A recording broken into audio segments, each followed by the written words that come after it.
Good morning.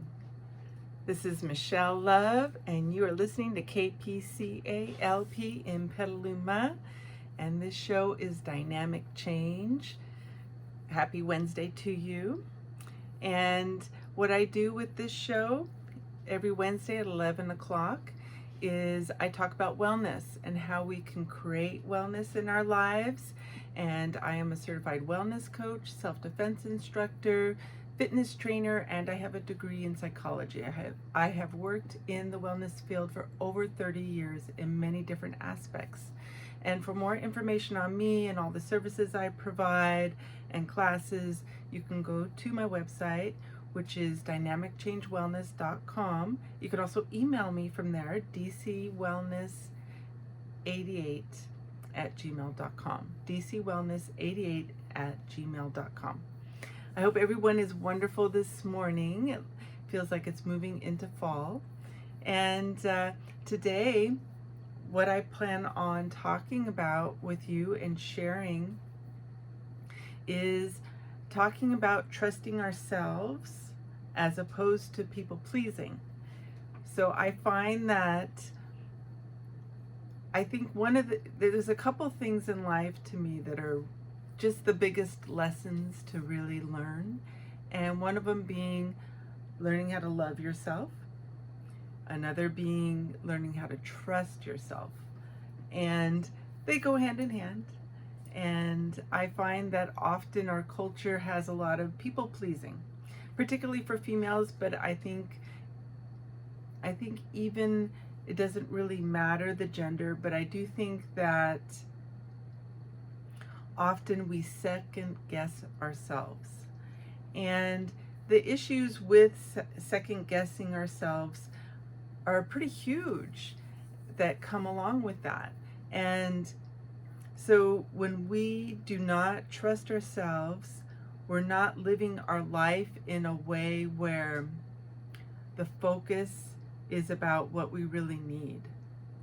Because when we are not trusting ourselves, we're not utilizing an empowered approach towards saying what you need to say often, because you'll second guess it and maybe something's coming up that is really triggering you, really bringing up some feelings or some thoughts, and rather than handling a situation with somebody and trusting yourself that you can handle it, that you're doing the right thing, that it's okay to take care of yourself. I think a lot of times we run it through this filter of, how's that person going to respond? Are they going to gaslight me and say it's just me and that I'm crazy? Are they going to think that what I say is not valid, or that my feelings are not valid, or all these things? There's these filters that we have that get in the way of us having emotional wellness, and I want to say even emotional freedom, and get in the way of us being in our power and really asking for what we need in life, and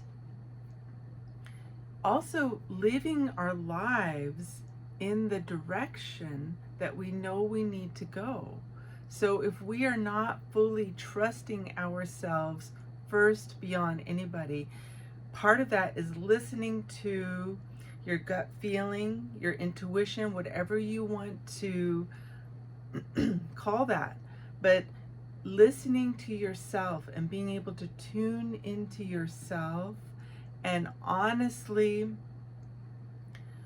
put that effort into really knowing what you need is so huge. Because how can you take care of yourself and have wellness and have happiness if you don't know what you really want?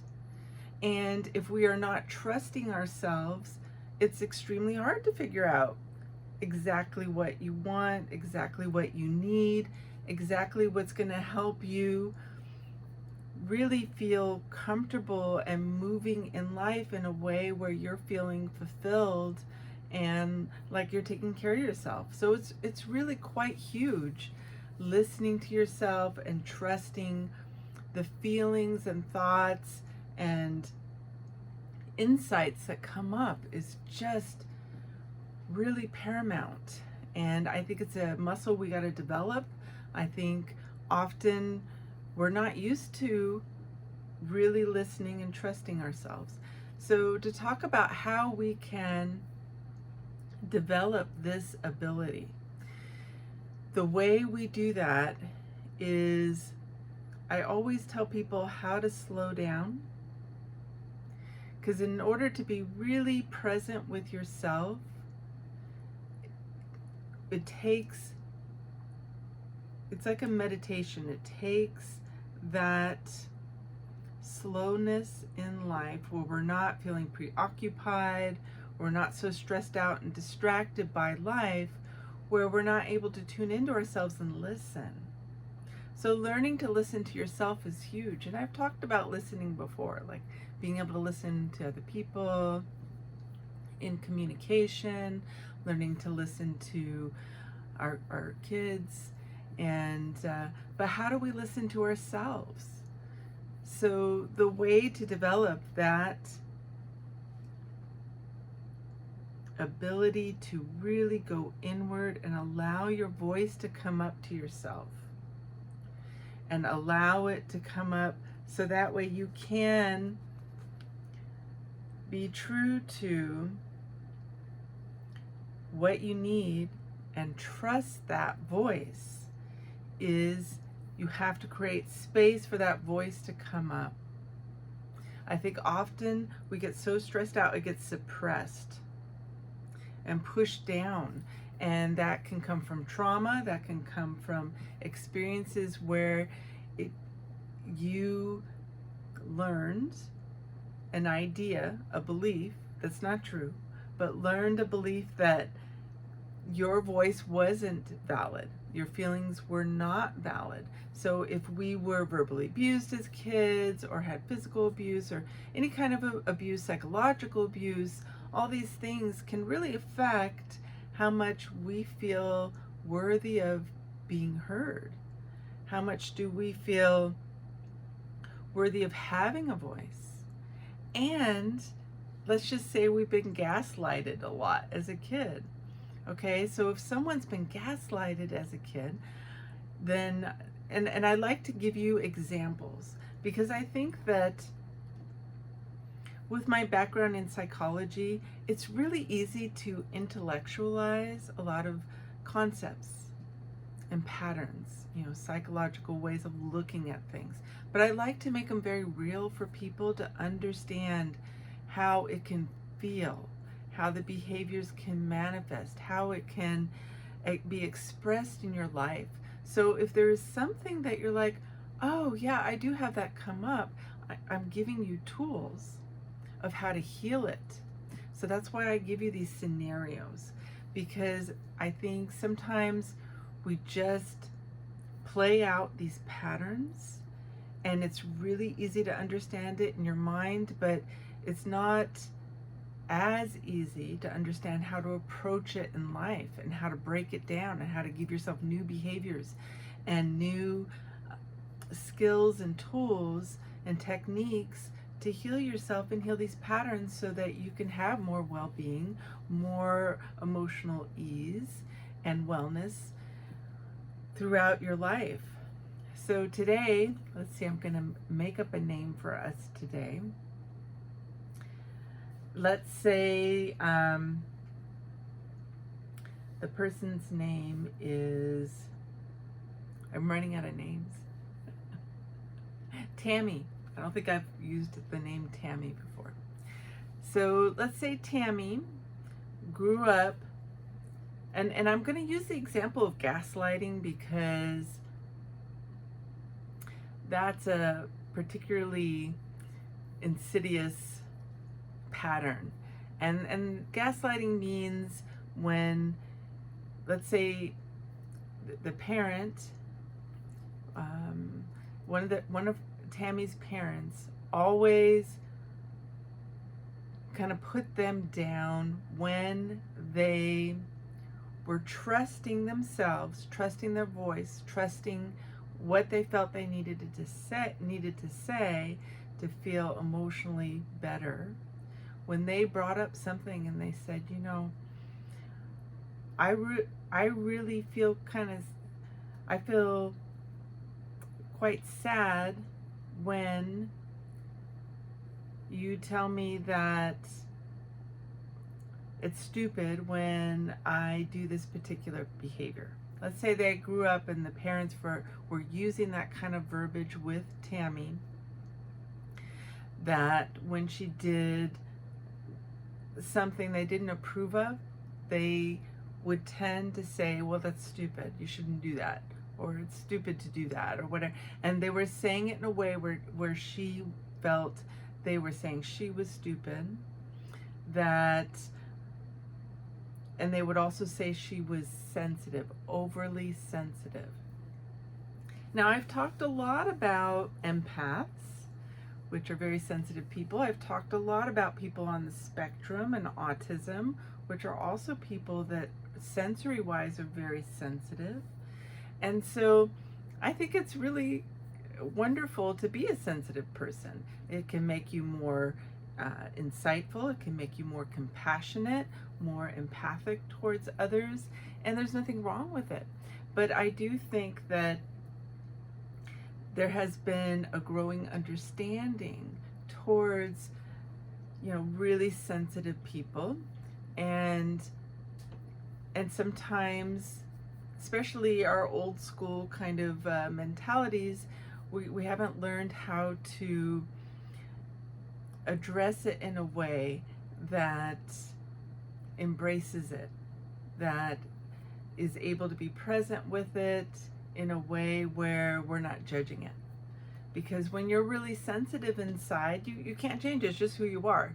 If you're on the spectrum and your senses are really overloaded easily in a way that may not make sense to someone that's not on the spectrum or have any of that familiarity with autism or anything like that, these people that are neurodivergent, that are on the spectrum, that are autistic, they get overloaded and sensitive to things that, like, their hearing can be heightened, their sense of touch, their information, the way they process things from the environment and from people and everything is so heightened that we're not going to understand that perception.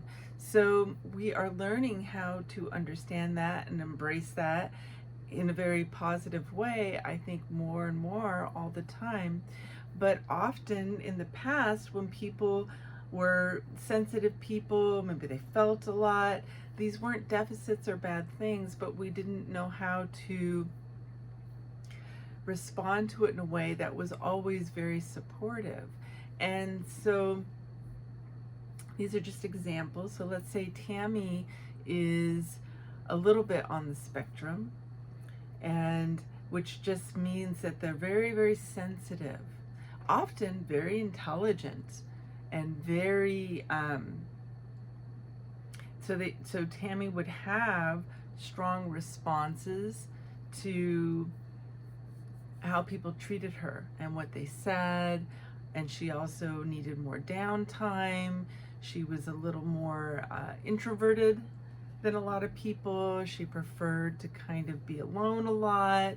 And so when she had responses to her environment and people and situations that her parents weren't able to understand why Tammy struggled with her emotions and being overstimulated by the environment, by people, and to the parents it didn't make sense. So let's say Tammy's parents, just because they didn't understand, they tended to judge her and tell her, well, it's all in your head, just this shouldn't be such a big deal.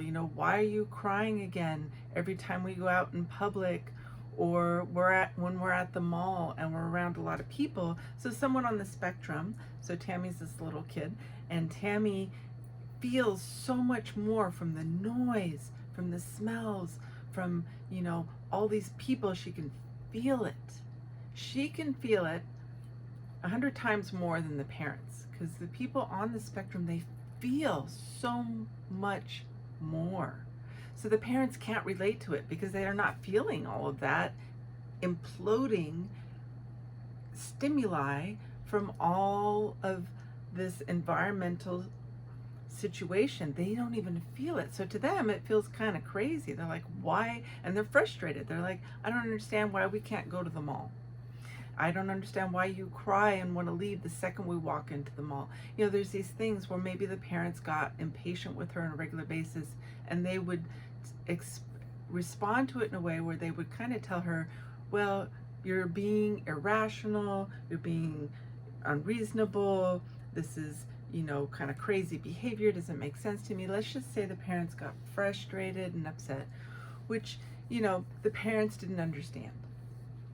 And so the result is that Tammy really started to question her own voice inside.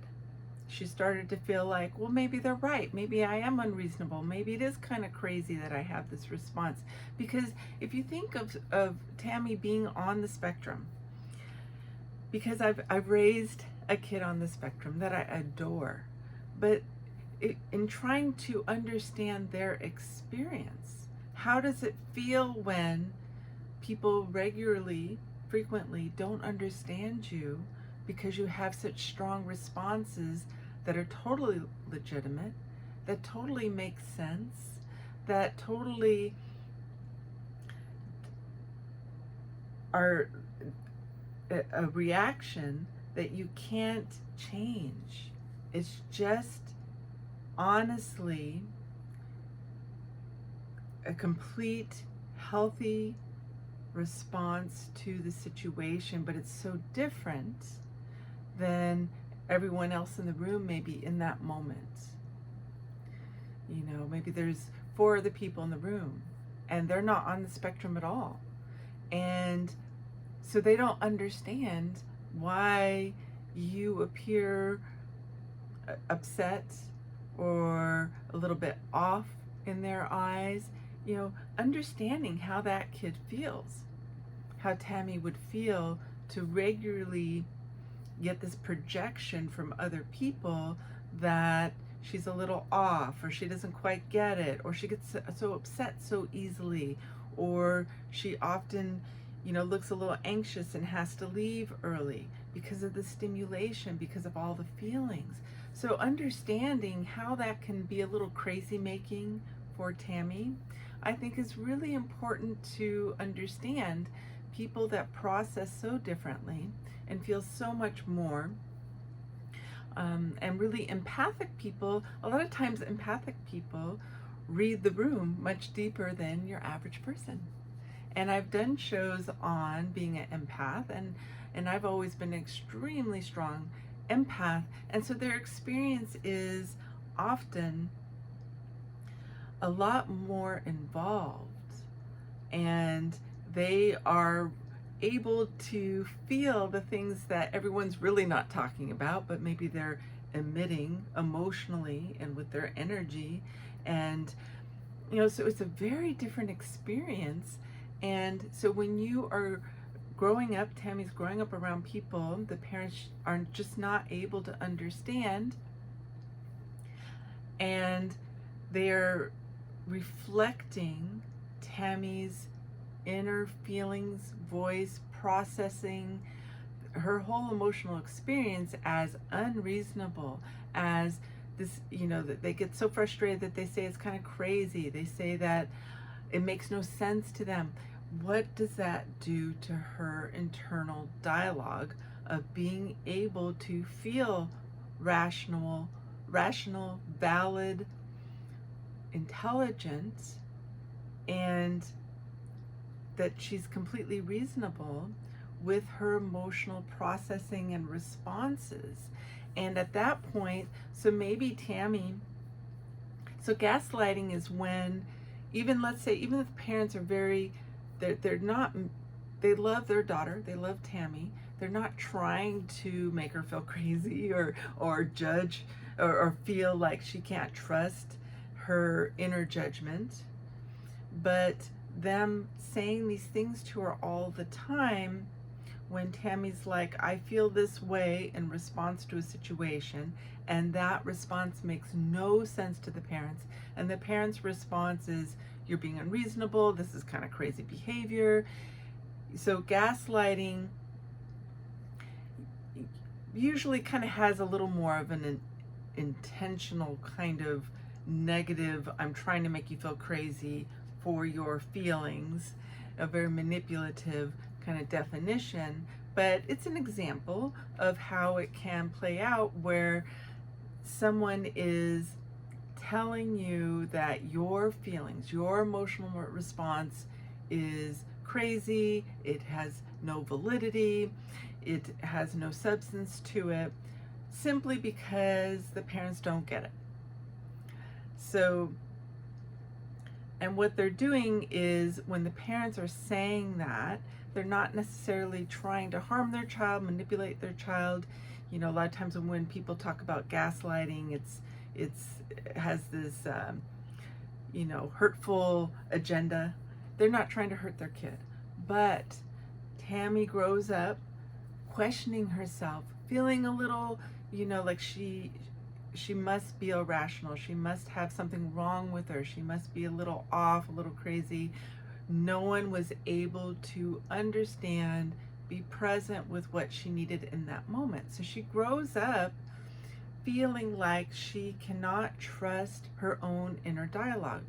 So again, my name is Michelle Love. You are listening to KPCA-LP in Petaluma, a free-range radio and TV station, and this show is called Dynamic Change. And I am talking about emotional patterns, psychological patterns, and I'm talking about trusting ourselves. And by trusting ourselves and learning how to listen to our inner voice, how to be authentic with it and not people please. And I'm giving you an example with an imaginary story, an imaginary person, to explain how things can develop. Psychological patterns and emotional patterns can develop with people. So my imaginary person I made up today is Tammy.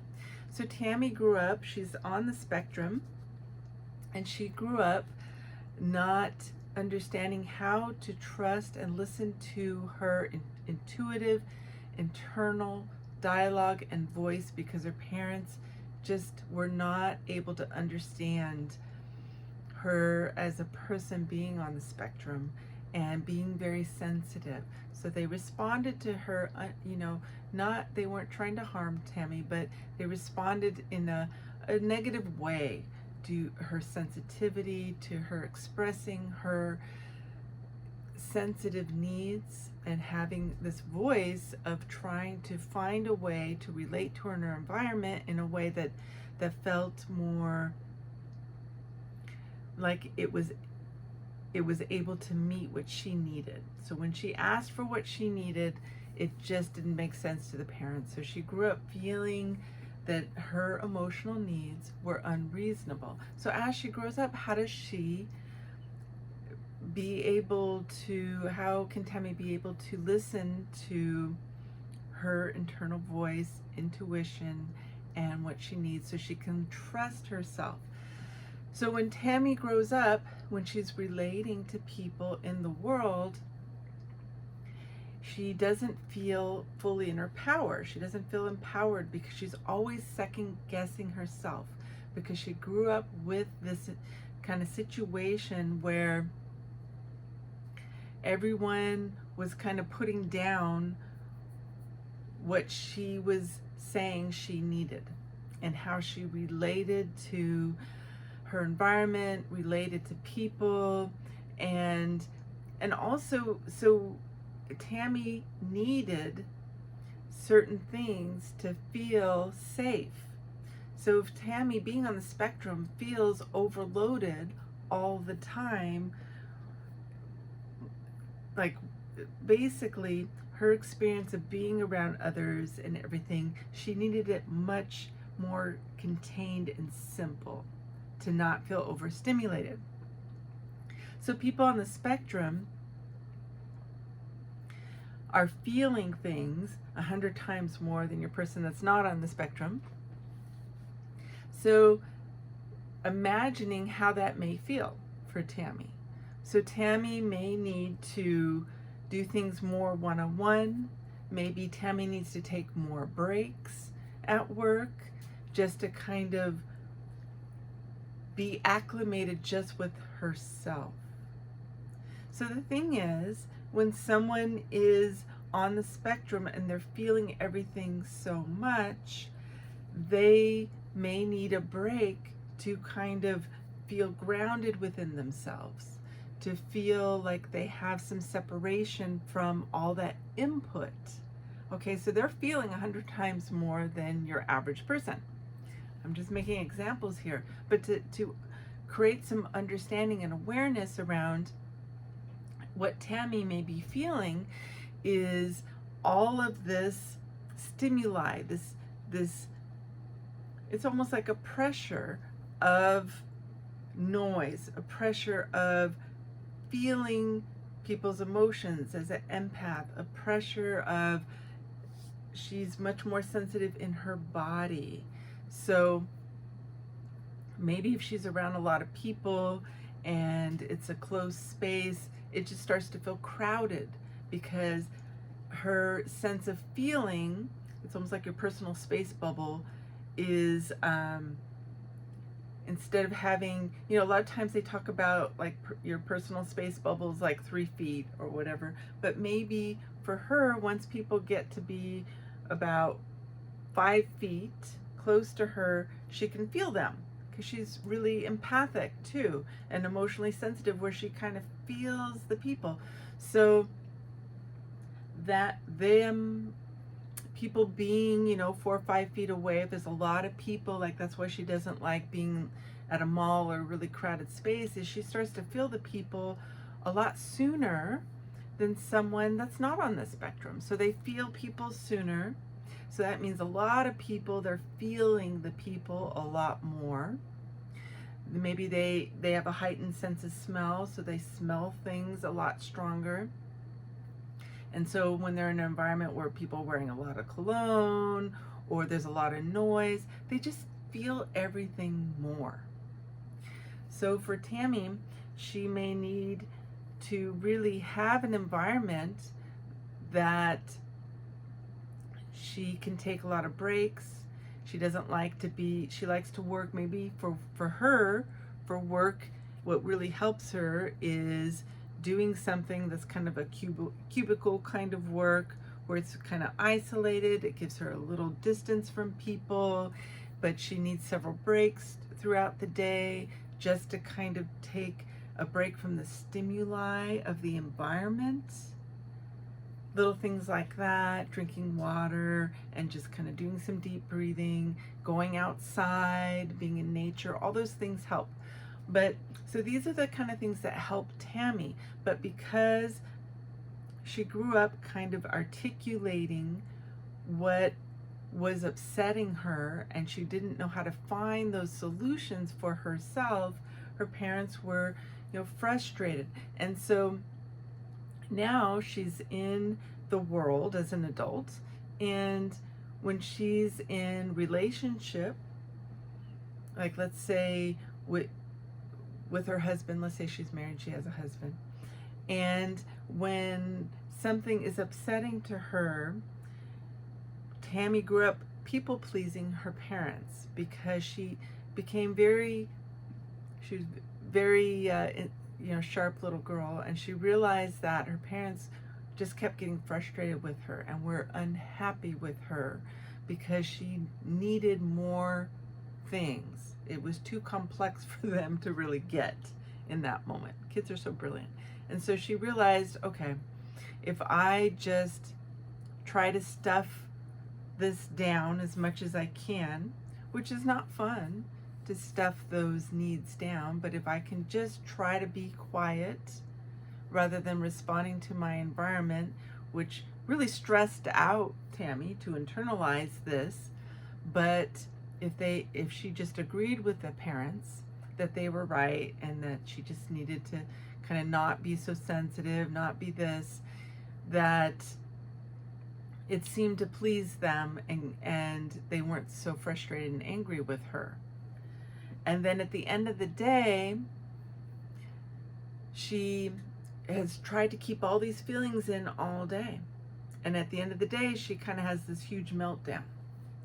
And so she grew up at the end of the day trying to hold all of this anxiety in from being overstimulated all day.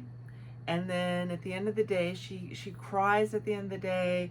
She just feels overloaded. It's kind of like the meltdown comes because she wasn't able to appropriately set those boundaries for herself throughout the day and just process it in the moment, so there's not this buildup. So at the end of the day, there's like this just falling apart kind of thing. So this is what developed with Tammy, and she does not know how to listen to what she needs. All she knows is at the end of the day, she feels so upset. She feels so overloaded, so overwhelmed. And in relationship with her husband, anytime something starts to bring up this anxiety, let's say it created kind of this anxiety pattern within Tammy. So then as an adult, when her anxiety gets triggered, and let's say she's in a situation with her husband that he wants to do this big function with all these people, kind of like the mall situation. He likes to go these big gatherings, and it really triggers Tammy's anxiety because she is such a sensitive person. She doesn't feel comfortable around large groups of people. Her parents were not able to support her in understanding what would help her have boundaries for this, help her understand how to create a safe container for this. That's what I like to call it, my term, the safe container, which is just boundaries, right? Creating, having that understanding of tuning into, okay, I really don't, for Tammy, for her to listen to her inner voice, I really don't feel comfortable with large groups of people. And that's okay. And trusting that. So because she grew up with her parents not allowing her to trust her inner voice and having that boundary where she could just tell her parents, I really don't like going to the mall. It's just not comfortable for me, and have that be okay. There doesn't have to be this rationale in life where people understand us. We just need to understand that for whatever reason, we're not comfortable with that, and make that okay. So listening, trusting yourself, Tammy needs to develop that trust of, okay, that's just not something that feels good for me. And that's 100% okay. So Tammy has this situation that comes up with the husband where he regularly wants to do these big gatherings. It always brings up anxiety for her.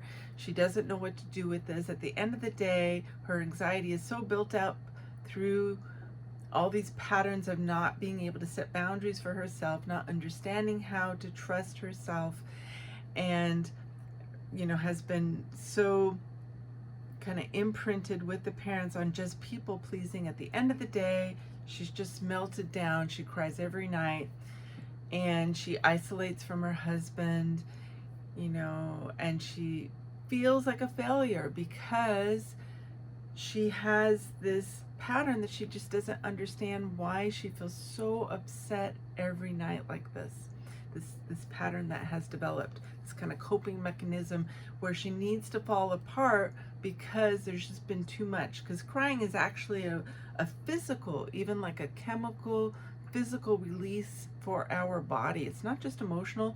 It releases stress. It releases this, this response within our body where we can then, after we cry, we feel better.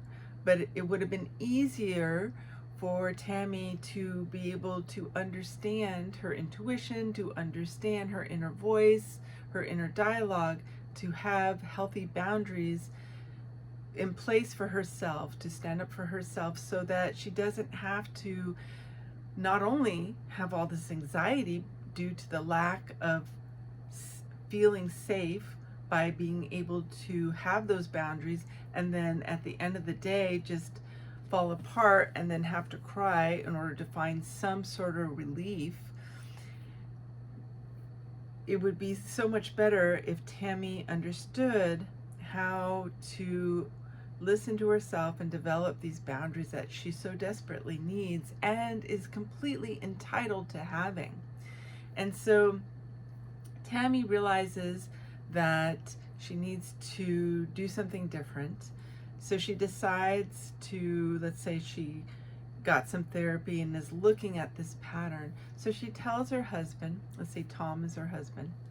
Tammy tells Tom, I've realized that I have a lot of anxiety when we have these plans that involve a lot of people. And in order to not have anxiety, I realize what I need is to have very small gatherings with people. And so I would like to just meet with 3 people that are most important to us from that situation. So it's like this big social event. But there's these 3 people that we're very close to. I would like to have dinner with just those 3 people, and with Tammy and with her husband Tom, and that's it. So there's like 5 people, and that's it. And I only want it to last 2 hours, because Tammy realizes that that also helps with her anxiety, to have a time frame that she can just say, I deserve to have an environment that's comfortable to me. So in listening to herself rather than people pleasing with her husband Tom, because this is going to create a lot of fear, because if Tammy didn't go along with her parents as a child, maybe she thought, well, they won't love me. I won't be good enough for their love, because there must be something wrong with me because I'm so easily upset all the time. It could be that kind of thing. So with her husband, this may really be scary for Tammy to say, I've realized I really need a smaller, social situation, and that I'm only really enjoying being social for about 2 hours. And so that might be really scary for Tammy to bring this up with her husband, to make these requests. But Tammy realizes that's what's going on with her. So she's been working with this therapist, and she realizes her anxiety is definitely triggered by large groups of people, also not knowing when the situation's going to end. So creating some healthy container and boundaries for herself, she's learning to listen and trust that what she needs is to create these boundaries for herself and ask for what she needs. And that is the most important thing. It's more important than her pleasing Tom, and it's more important than anything. And I don't mean to sound insensitive to Tom, but it's more important than his comfort in that moment. Because if Tammy doesn't take care of herself, then it's going to create this uncomfortable dynamic within their relationship anyway with Tom, right? So when we don't take care of ourselves, then we can feel some angst towards our partner, or frustration or whatever, and none of that's good for the relationship. And Tammy deserves to feel this ease and safety and feel comfortable. And then feeling that safety by expressing what she needs to her husband will help alleviate this buildup that at the end of the day she's crying.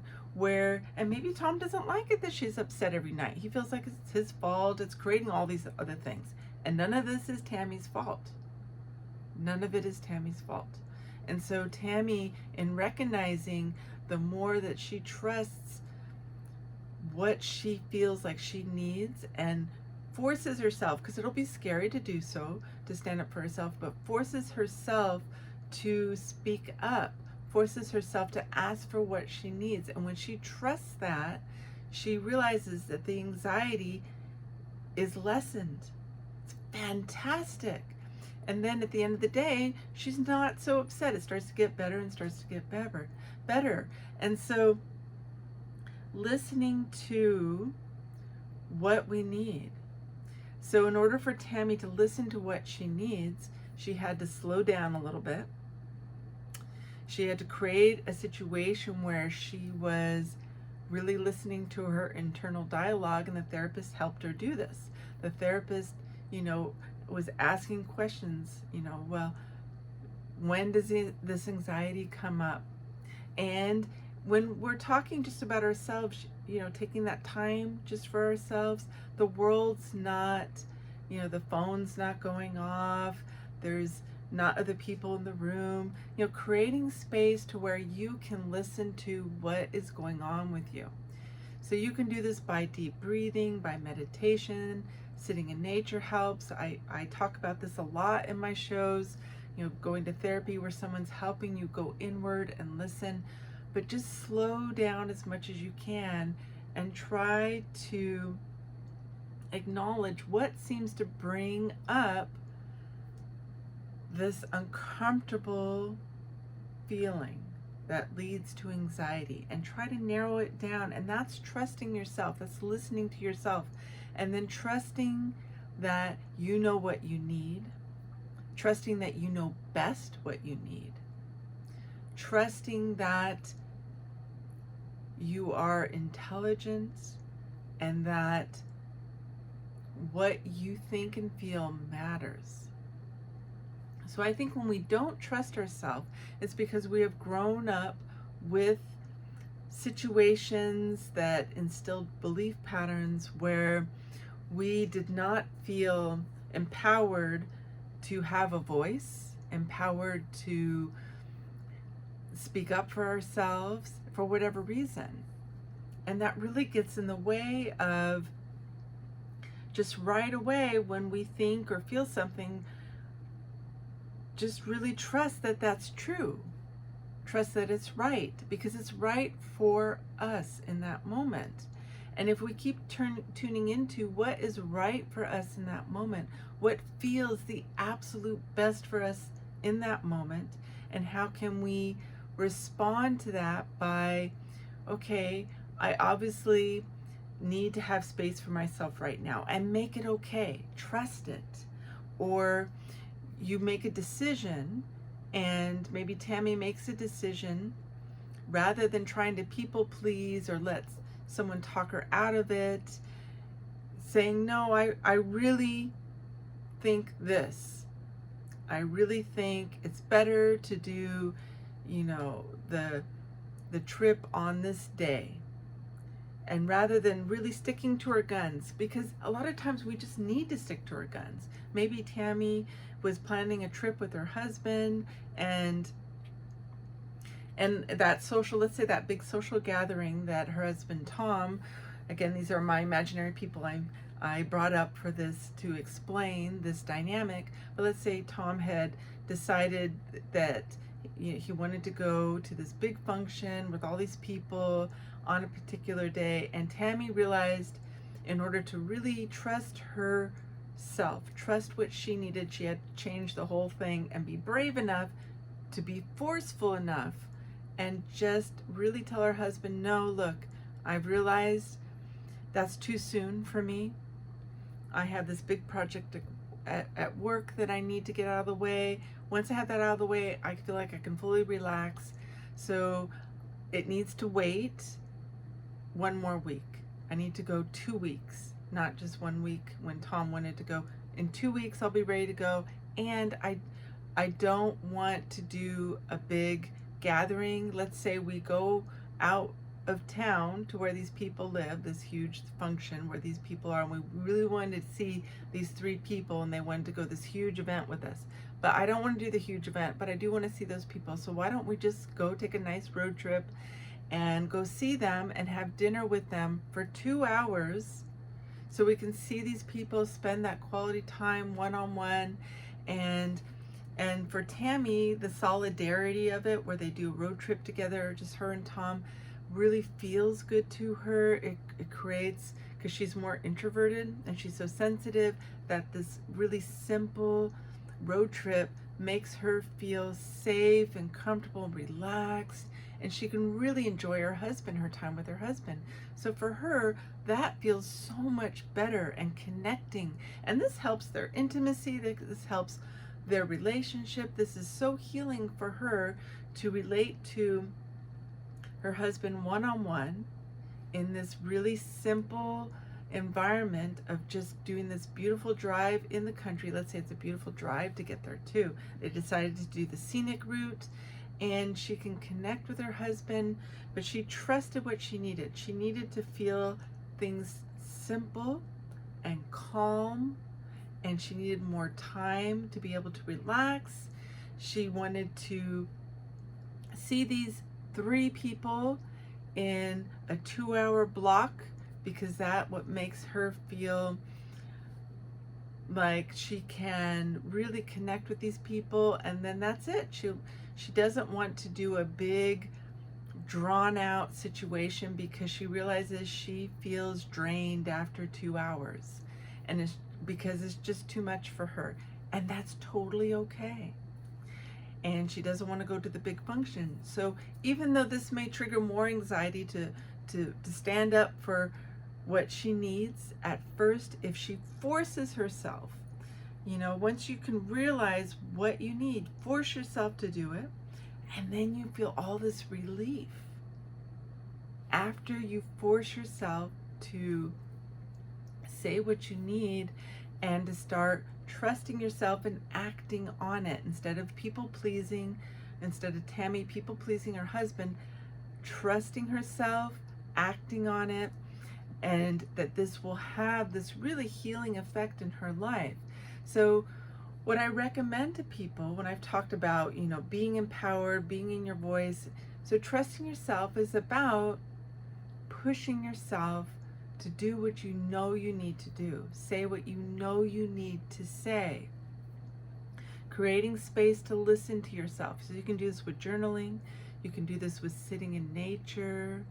Taking more time to relax will allow you to find your inner voice if it's hard to find, and trusting the thoughts that come up. Sometimes we do like to dialogue with people and find a compromise, but trusting what we think and acting on it, rather than sitting there and second guessing it or going along with someone else to please them, to feel worthy of their love or whatever it is. So just slowing down, whether it's with therapy, meditation, doing things like Qigong, Tai Chi, yoga, stretching, all those things help us kind of quiet ourselves and being able to go inward. So the more we do that, the more that inner voice is easier to find. But when you get that gut feeling, that first idea of what you would prefer to do, really working towards acting on what you really want to do and validating that first feeling, that first response, that first thought. So if Tammy just keeps pushing, so when Tammy did all this with her husband, she really realized that helped tremendously with her anxiety in asking for what she needed, trusting that it was okay that she needed that, trusting that she knows what she needs and that she's smart and intelligent and this lovely, beautiful person that deserves to feel comfortable, that has this sensitive heart, and how wonderful that is. So honoring that sensitivity and living true to it to help undo that pattern she imprinted on with the parents. And the more she forces herself to, and I recommend doing it all the time. So whether it's you're at the restaurant and you're rushing yourself to people please the situation, to figure out what you want to eat, as opposed to, I deserve to just take my time, and it's okay if it takes longer, but just to kind of move slowly and decide what I want and need in this moment. Like, it's okay to do what we need or what we want or what we think. So if you practice it all the time, when you're on the phone with the salesperson, when you're on the phone with your friend, sometimes I think it's really good to tell people texting's great. You can use it to develop these tools and say, let me think about it and I'll get back to you. And that's a wonderful thing. I'll let you know tomorrow. And give yourself time to really check in with yourself. See if you can find that inner voice and say, what do I really feel like doing? When does it feel good to do that? Make these plans with this person. How would I like it to play out? How much energy do I have? Do I need to work out that day? Is that really what I need to do? And then maybe I can meet them later that day for coffee. Like, really starting to slow down, to trust you know what you need. Keep acting upon it. Keep structuring your day, your life, your involvement with people and the world, kind of after you tune into what do you need. And keep trusting that, and keep trusting what you come up with, and keep listening to it. Create space for it is so valuable, because this is hand in hand with loving yourself. This is hand in hand in feeling good about yourself in general. Like, really honoring your intelligence, your emotional intelligence, your ability to tune into yourself. This will help you relate more strongly in a healthy way to others, being more authentic, being more in your power, saying what you need, having healthy boundaries. So all these things are really powerful. So listening and trusting yourself. And doing that at work. When you have an idea at work, say it, rather than second guessing or feel like you have to hold it in and not say it. Be bold. Just allowing yourself to be more bold and step forward more with what you need, think, feel. This will help make you be in your power, feel more empowered to say what you need, and to also create what you need in life. And this will always benefit your marriage, your relationships, your work environment, your expression in life, everything. The safer and more empowered and in touch we are with ourselves, and trusting what we intuitively feel. What you feel in your gut, trust that. A lot of times we have a feeling, and instead of trusting that feeling, because that's emotional intelligence, instead of trusting that, often we will second guess it and our mind will get engaged and we'll just do something else. But if you go with that original feeling, even if it doesn't seem important, try to keep going with that original thing. That's your intuition, that's your inner voice, that's how it feels. So the second you feel something, so maybe Tammy, to develop this skill, her therapist said, on your day off, just take a couple hours to just be slow with yourself and try to operate. And these are really more my kinds of approaches. I don't know if there's the therapists do it quite this way, but this is how I am with my wellness coaching. And I like to come up with ideas how we can do this. So this is what I would recommend myself. Let's just say that, Tammy has gotten this advice of have 3 hours where you're just really slow with yourself and you practice going inward to feel really what you want. So maybe they go to lunch and they practice sitting there with the menu, and they just said, they just ordered coffee and they say, I'm gonna need maybe 10 minutes. I just want to think about what I really want to enjoy today with the food. So the waitress doesn't feel pressured to come back right away. And they just really look through the whole menu and they really think, okay, what feels really right on for me today? And they really consider it, because I like to really think strongly about what I feel like eating. And then they think about that. Okay, I really would love that. Feels so like my favorite thing on the menu. Then they order that. And then after they eat, they decide to go see a movie, but they allow themselves to really tune into, how am I feeling? Do I want to do something that feels like it's going to be funny? Is that going to be beneficial for me today?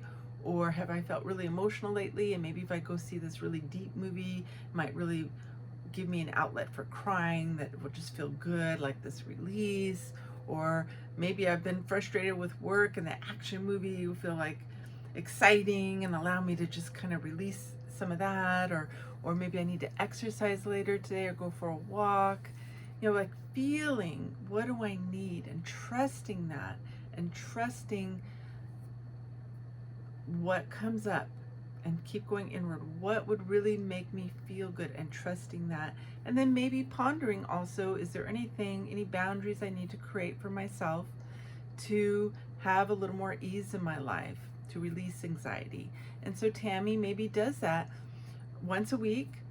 On her day off, she takes 3 hours for herself, where she goes to lunch, she does an activity for herself once she really tunes in to see what feels like it would be beneficial, and she looks at her life. Where am I feeling triggered with my anxiety? And she problem solves by journaling, maybe at lunch. Okay, I notice this triggers me. This is how I'm going to start approaching it to create a boundary with it, just like she did with Tom, her husband. So that is a way someone could work on this and start developing some behaviors that will help heal this pattern and empower that person. So now I'm going to share with you one of the shows we have here at KPCALP in Petaluma. We have so many wonderful shows. And this one is called Bear Time. And it's on Mondays from 3 p.m. to 4 p.m. It's hosted by Mr. Bear. That sounds very exciting. I wonder who Mr. Bear is. And Bear Time is an eclectic array of music from around the world, spanning artists, generations, and genres. Lots of Irish, Caribbean, jazz, swing, and the bios. Some shows may feature a theme related to a holiday, an event, or perhaps the passing of a musical artist. Bear Time is quality airtime. That sounds really fun. I like that. And so again, my name is Michelle Love, and you have been listening to Dynamic Change on KPCALP in Petaluma. And today I talked about trusting yourself as opposed to people pleasing. I gave you an example of an imaginary person, of how they could heal a pattern of not understanding how to trust themselves and feel empowered and have a voice. And every week I use my background working in the psychology field as a wellness coach, and all the different ways that I have worked with people to heal certain patterns that many of us share in life, so we can have more wellness. And again, you can go to my website, dynamicchange.wellness.com. You can see all the different kinds of services I provide for people. I upload all my shows every week onto my YouTube station. The YouTube station is Michelle Love with Dynamic Change and Wellness, and you can see all the shows I've ever done there. And I appreciate you tuning in today, and I hope you have a wonderful day and enjoy the weather. We're moving into fall. And thank you so much. I will see you next week at 11 o'clock on Wednesday for this show, Dynamic Change. And I hope your week has a lot of mirth and laughter and ease and peace and joy and love. and have a wonderful day. Thank you so much. Bye-bye now.